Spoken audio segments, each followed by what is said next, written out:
nagkakaroon ako ng pagkakataon na Mapanood. makagawa ng mabuti sa sa kapwa, syempre. Yun naman yung unang goal namin na sa MCGI. You know MCGI. Hindi gaano.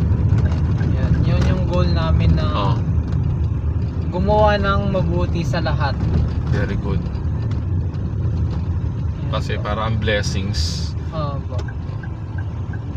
So, sa din kasi Tuloy-tuloy. pag gagawa ka ng mabuti, may indulhensya ka sa Diyos, di ba? Oo. Makwento ang actually kahapon mayroon akong nakitang wallet. Oo.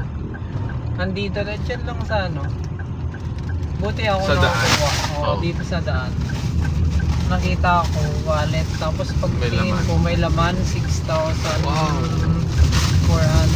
Kinuha ko. Tapos tinago ko lang.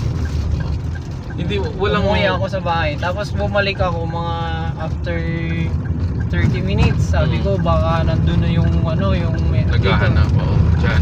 Oh, dyan. May ID. May ATM lang.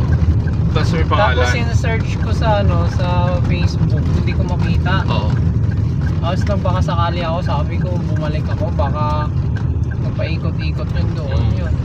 Andun nga. Oo. Hindi Galing, daw no? siya mapakali. Galing, no? Kung ibang tao lang yan, wala Oo, na.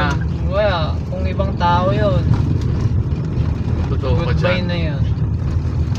So, bless you more, Sir Greg. Lalapat pera. Pagdating sa pera kasi mahirap pagkatiwalaan Totoo ng yan. mga tao.